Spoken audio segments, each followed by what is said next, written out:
Hello friends, good morning. आज हम start कर रहे हैं 8th ग्रेड अभ्यास पुस्तिका विज्ञान कक्षा 7 की। तो चलिए हम देर ना करते हुए स्टार्ट करते हैं। पहला पार्ट, पादपों में पोषण। इसमें देखो सही जोड़ी दिया गया है। सूर्य से हमें सूर्य का प्रकाश, जड़ों से पानी एवं पोषक तत्व, पत्तियों से क्लोरोफिल हो जाएगा और वायुमंडल से हमको कार्बन डाइऑक्साइड। फिर दूसरा नेक्स्ट देखते हैं, रिक्त स्थानों की पूर्ति। इसमें देखो भोजन के घटक कार्बोहाइड्रेट, वसा, प्रोटीन, विटामिन और खनिज लवण हैं। दूसरा, पादप जल क्लोरोफिल, कार्बन डाइऑक्साइड एवं सूर्य के प्रकाश की सहायता से अपना भोजन स्वयं बनाते हैं। पादपों में हरे रंग का वर्णक क्लोरोफिल पाया जाता है जो प्रकाश संश्लेषण में सहायता करता है। घटपर्णी एक कीटभक्षी पौधा है। फिर पांचवा है, सहजीवी अपना आवास एवं पोषक तत्व एक दूसरे के साथ बांटते हैं। फिर देखो सही विकल्प आ गया। सही विकल्प में हम देख लेते हैं।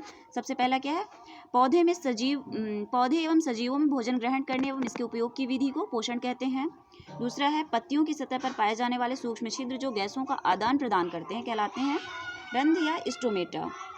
ऐसी प्रणाली जिसमें जीव किसी मृत एवं विघटित पदार्थों से पोषक तत्व प्राप्त करते हैं उस पोषण विधि को कहते हैं मृतजीवी पोषण। फिर चौथा है, पादपों में को प्रोटीन निर्माण के लिए किस तत्व की आवश्यकता होती है? तो नाइट्रोजन की होती है। रेगिस्तान में पाए जाने वाला ऐसा पौधा जिसकी छाल दवा के काम में आती है और उसकी लकड़ी कोई कीड़ा नहीं लगता। इस पेड़ की फलियों की सब्जियां बनाई जाती हैं। यह है हमारा नागफनी। ऐसा पौधा जिसकी पत्तियां घड़े के आकार में बदल जाती हैं तथा छोटे छोटे कीड़े मकोड़ों का शिकार करती हैं। ये हमारा निफिन्थस या घटपर्णी कहलाता है। फिर देखो 7वां नंबर है, मैं एक पाइप जैसी संरचना हूँ, विशेष कोशिकाओं से बनी हूँ। मेरा मुख्य भोजन पादपों में मृदा से जल और पोषक तत्वों का परिवहन करना होता है। बताओ मैं कौन हूँ? इसमें हो जाएगा जाइलम।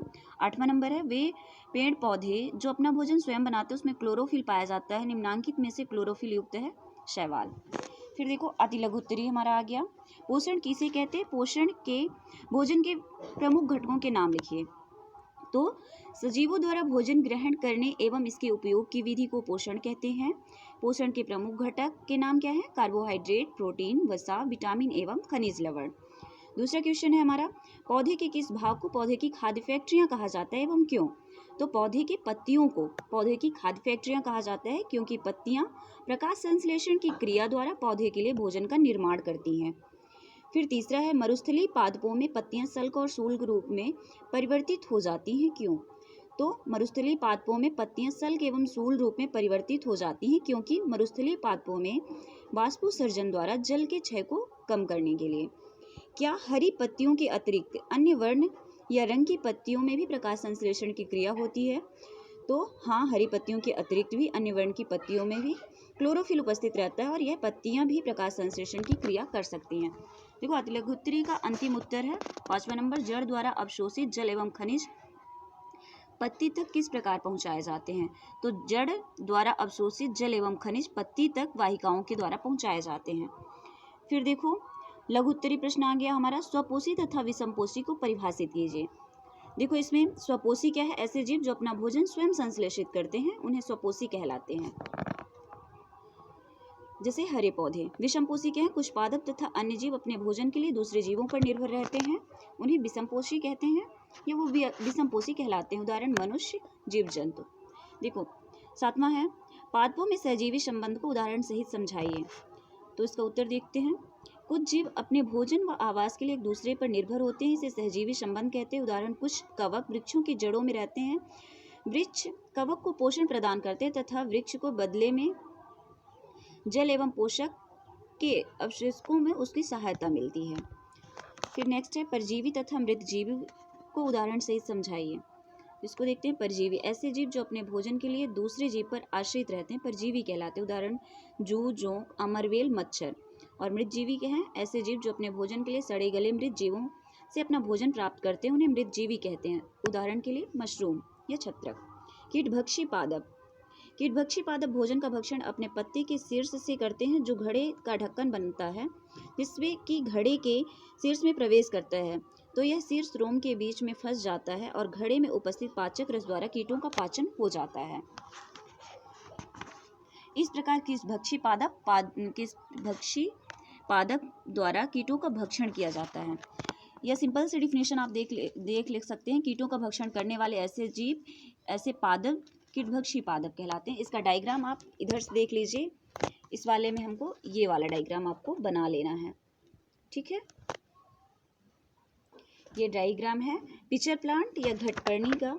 अगर बुक से आप बनाते हैं तो बुक में भी आप देख सकते हैं। इसमें देखिए, मैं आपको बुक में भी दिखा रही हूँ, अगर आपको इसमें क्लियर नहीं आ रहा है तो। ये देखो बुक में, ये है ना आपका पिचर प्लांट का। ये डायग्राम आपको यहाँ पे बना लेना है। फिर नेक्स्ट है हमारा प्रकाश संश्लेषण की क्रिया का व्यवस्था चित्र द्वारा एवं समीकरण सहित इसकी व्याख्या करना है। ये प्रकाश संश्लेषण का समीकरण है। Carbon dioxide CO2 + 12H2O sunlight की उपस्थिति में क्लोरोफिल है। कार्बोहाइड्रेट, जल और ऑक्सीजन हमारा यहाँ पे निकल रहा है। ये हमें देखते हैं इसमें, इसकी व्याख्या अगर करते हैं। प्रकाश संश्लेषण वह उपापचयी क्रिया है जिसमें पौधे के हरे क्लोरोफिल युक्त भाग सूर्य के प्रकाश की उपस्थिति में सरल अकार्बनिक पदार्थों जैसे कार्बन डाइऑक्साइड और क्लोरोफिल युक्त जल द्वारा ग्लूकोज का निर्माण करते हैं और ऑक्सीजन गैस उत्पाद के रूप में बाहर निकालते हैं, ठीक है। इसका डायग्राम भी हम देख लेते हैं, बुक से ही देख लो।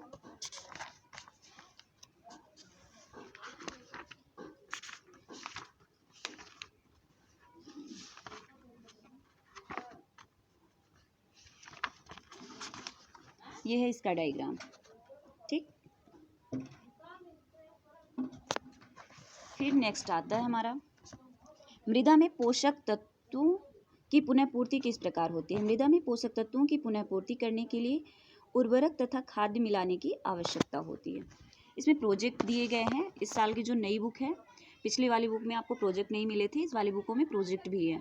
तो देखो, पहला प्रोजेक्ट क्या है, विभिन्न प्रकार की न्यूनतम 5 पत्तियां एकत्रित एक कागज पर चिपकाए पत्ती का नाम एक उपयोग लिखे।